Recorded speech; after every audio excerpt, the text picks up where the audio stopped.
ایران نے امریکہ اور اسرائیل کو واضح طور پر پیغام دیا تھا کہ اگر انہوں نے اب ایران پر حملہ کرنے کی کوشش کی یا حملہ کیا تو اسے منہ توڑ جواب دیا جائے گا۔ دونوں ملکوں کو بہت منہ توڑ جواب دیا جائے گا اور انہیں سرپرائز دیا جائے گا، اور ایسا ہی ایک سرپرائز ایران نے دے دیا ہے امریکہ کو، اور کویت کے السالم بیس پر ایک قیامت ڈھا دی ہے۔ اور وہ جو قیامت ڈھائی گئی ہے اس کی جو تفصیلات ہیں، جو امریکی میڈیا خود کوٹ کر رہا ہے، وہ بہت ہی خوفناک ہے۔ میرا نام اظہر علی خان ہے اور آپ دیکھ رہے ہیں آج کی بات۔ ایک بہت بڑا نقصان پہنچایا گیا ہے امریکہ کو، اس کی ایئر بیس پر حملہ کر کے کویت میں، اور السالم بیس پر ایک بیلسٹک میزائل حملہ کیا ایران نے، اور اس حملے کی اب تفصیلات سامنے آئی ہیں۔ 28 مئی کو یہ حملہ کیا گیا تھا۔ اس حملے کے جواب میں جو امریکہ نے بندر عباس کے ساحلی شہر پہ کیا تھا، اس میں مختلف جگہوں پر حملے کیے تھے۔ کچھ IRGC کی بوٹس کو نشانہ بنانے کا کہا تھا کہ ایرانی پاسداران انقلاب کو آبنائے ہرمز کے قریب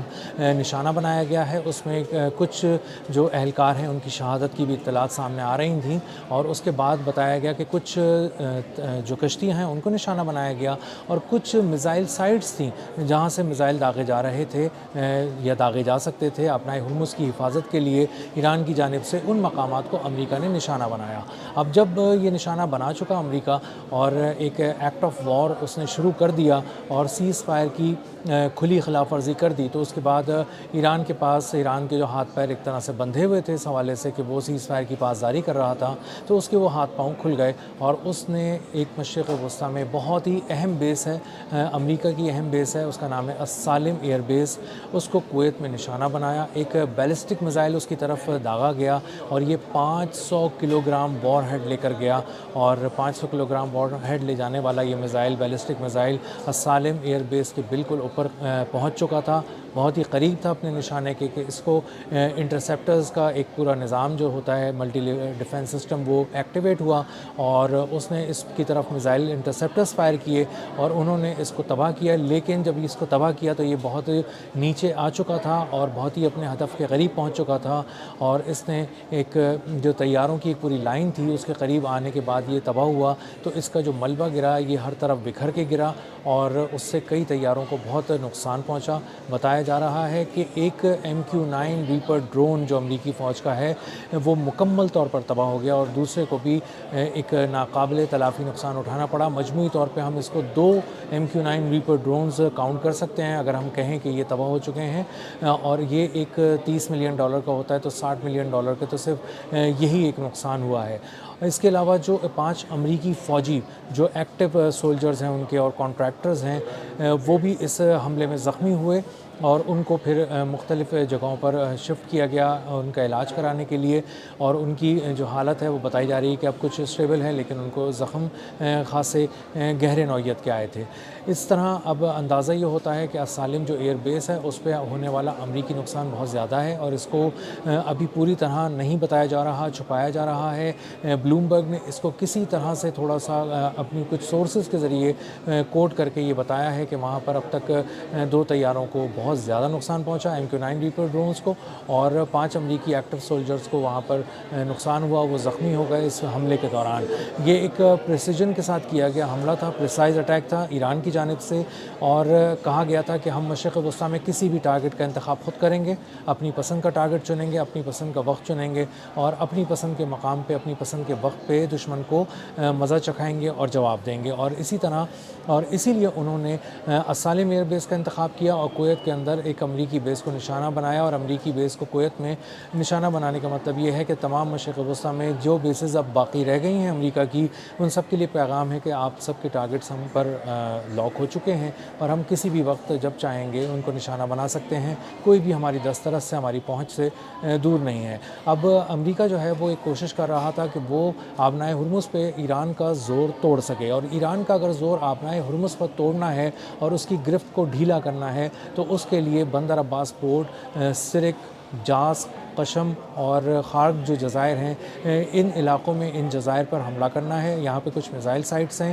کچھ ایسی ڈرون سائٹس ہیں جہاں سے ڈرون لانچ کیے جاتے ہیں, جہاں سے میزائلز لانچ کیے جاتے ہیں, اور وہاں سے لانچ کرنے کا مطلب یہ ہے کہ آپ فوری طور پہ امریکہ یا جو بھی دشمن آپ نے ہرمز کے قریب ایرانی پاسداران انقلاب کو چیلنج کرنے آ رہا ہوگا, اس پہ حملہ کرنے آ رہا ہوگا یا ان پر کسی طرح کا بھی انہیں مارنے کے لیے آ رہا ہوگا, اس کو فوری طور پر ان کے حملے سے پہلے ان پہ جھپٹا جائے اور ان کو اس سے پہلے ہی نیوٹرلائز کر دیا جائے. تو اسی لیے ان تمام جگہوں کے جن کے نام میں نے آپ سے لیے ہیں یہ ایک خاصی اسٹریٹجک اہمیت کی حامل جگہیں ہیں, اور اگر ان کو نشانہ بنایا جاتا ہے تو براہ راست آپ نے ایرانی پاسداران انقلاب کے دل پر وار کیا ہے اور ان کی پوری ایک دفاعی لائن کو توڑ دیا ہے, اور ایک ایسی دفاعی لائن کو بھی توڑ دیا ہے جو ایرانی پاسداران انقلاب کی اور ایران کی نیوی کی آبنائے ہرمز کے قریب فوری طور پہ مدد کر سکتی ہے. اور اسی لیے یہاں پر اٹیک لانچ کیے گئے تھے,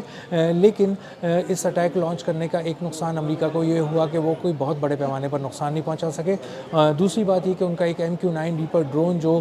بندر عباس کے قریب تھا اس کو بھی نشانہ بنایا گیا, اور اس کے بعد بشہر میں جو ایک حملہ کیا گیا اس پہ بھی وہاں پر بھی اس کو نشانہ بنایا گیا اور اس کو تباہ کر دیا گیا. تو یہ مجموعی طور پہ 4-5 MQ-9 ریپر ڈرونز ہیں جو پچھلے 2 دن کے اندر گرا دیے گئے ہیں. $30 ملین کا ایک ہے. ایران سے لے کر یمن تک MQ-9 ریپر ڈرونز کا شکار کیا جا رہا ہے, آسانی سے کیا جا رہا ہے. 50,000 فٹ کی بلندی پر اس کو نشانہ بنایا جا رہا ہے, اور اس سے اندازہ ہو رہا ہے کہ جو ایران اور یمن میں ایئر ڈیفنس سسٹمز لگے ہیں وہ کس قدر معیاری ہیں, کس قدر جدید ہیں کہ وہ 50,000 فٹ کی بلندی پر اڑتے ہوئے ایک الیکٹرانک وارفیئر کے سے آراستہ MQ-9 ریپر ڈرونز کو بہت آسانی سے نشانہ بنا لیتے ہیں, اور MQ-9 ریپر ڈرون ان کو روک نہیں پاتا, ان کو پڑھ نہیں پاتا. اور اس کے بارے میں کہا جاتا ہے کہ اس کو ایک خاص قسم کے ڈرون نما میزائل سے نشانہ بنایا جاتا ہے, ایک ایسے میزائل سے نشانہ بنایا جاتا ہے جو تھوڑی سی فلائٹ ڈرون کی طرح کرتا ہے اور بہت ہی کم فیول خرچ کرتا ہوا یہ اوپر کی طرف جاتا ہے. 358 غالباً اس کا نام ہے, اور اس کو اس میزائل کے ذریعے جب یہ اس کو بھیجا جاتا ہے تو یہ لو فلائٹ کرتا ہوا پہلے جاتا ہے, اس کے بعد یہ کم فیول خرچ کر کے جاتا ہے, اور جیسے ہی یہ MQ-9 ریپر ڈرون کے قریب پہنچتا ہے یہ اپنی رفتار کو بہت تیز کر لیتا ہے, بڑھا لیتا ہے, اور اچانک اس پہ جھپٹ کر اس کو تباہ کر لیتا ہے. اور چونکہ یہ کسی قسم کے سگنلز پروڈیوس نہیں کر رہا, ایمٹ نہیں کر رہا, بھیج نہیں رہا فضا میں, اسی لیے اس کو MQ-9 ریپر ڈرون اپنی تمام تر جدید ٹیکنالوجی کے باوجود پڑھ نہیں پاتا, دیکھ نہیں پاتا, اور اسی لیے اس کا آسان شکار بن جاتا ہے. تو اس کو ایران سے لے کے یمن تک اس میزائل کو بہت ہی کامیابی سے استعمال کیا جا رہا ہے, ایران کی جانب سے بھی, یمن کے حوثیوں کی جانب سے بھی. اور MQ-9 ریپر ڈرون کی جو ٹیکنالوجی ہے اب امریکہ کی وہ آبسلیٹ ہو گئی ہے, اور وہ اگر کھڑے ہوں گے کسی ہینگر میں کسی اور جگہ پہ کسی رن وے پہ تو تب بھی ان کو تباہ کر دیا جائے گا, اگر وہ اڑ رہے ہوں گے تو تب بھی ان کو تباہ کر دیا جائے گا. اب ایران جو ہے وہ آبنائے ہرمز کے حوالے سے اپنی گرفت کو مضبوط کیے ہوئے ہے, اور کسی طرح کا بھی جو اسلحہ اور فضائی طاقت استعمال کرنے کی کوشش امریکہ کر رہا ہے تاکہ اس کا زور وہاں پہ توڑا جا سکے تو وہ اس میں یکسر ناکام ہوا ہے. اور اسی لیے اب کہا جا رہا ہے کہ جو مائنز بچھی ہوئی ہیں, جو بارودی سرنگیں آبنائے ہرمز پہ بچھی ہوئی ہیں, اب ان کی صفائی کے ایک آپریشن کو امریکہ شروع کرنے جا رہا ہے, اور بہت ہی زیادہ اس بات کا امکان بڑھتا جا رہا ہے کہ وہ وہاں پر ایک بہت بڑی جنگ چھڑ سکتی ہے آبنائے ہرمز کے پاس اس حوالے سے, کیونکہ ایران ان کو سمیٹنے نہیں دے گا اور امریکہ انہیں سمیٹے بغیر آگے بڑھ نہیں سکتا. تو امریکہ ایک بہت بڑی ناکہ بندی وہاں پر لگا کر بیٹھا ہے جس میں اس کے 15,000 فوجی ہیں, بہت سے وار شپس ہیں, اور 2 امریکی بحری بیڑے بھی بحیرہ عرب میں کھڑے اس بات کا انتظار کر رہے ہیں کہ اگر ان کو کسی طرح کی بھی کوئی کال آتی ہے, کوئی سگنل ملتا ہے تو وہ آبنائے ہرمز کی طرف پیش قدمی کریں اور ایران سے نمٹیں. لیکن اب تک پوری امریکی بحریہ کی مجموعی طور پر یہ ساری طاقت لگانے کے باوجود بھی اتنی ہمت نہیں ہو پائی ہے کہ وہ 500 کلومیٹر کے ریڈیس میں آبنائے ہرمز کے قریب آ سکیں, کیونکہ ایران نے ایک واضح طور پہ یہ لکیر کھینچ دی ہے, ایک سرخ لکیر ہے کہ اگر اس ریڈ لائن کو کراس کیا 500 کلومیٹر کے اندر آبنائے ہرمز میں آنے کی کوشش کی تو آپ کو تباہ کر دیا جائے گا. اور اس کے لیے جو تیاری ہے وہ ایران کی بہت ہی زبردست ہے, جیمنگ سے لے کر اٹیکنگ تک تمام قسم کے جو آپشنز ہیں وہ ایران کے پاس ہیں, اور ایران ان تمام آپشنز کو آزما بھی چکا ہے. ایران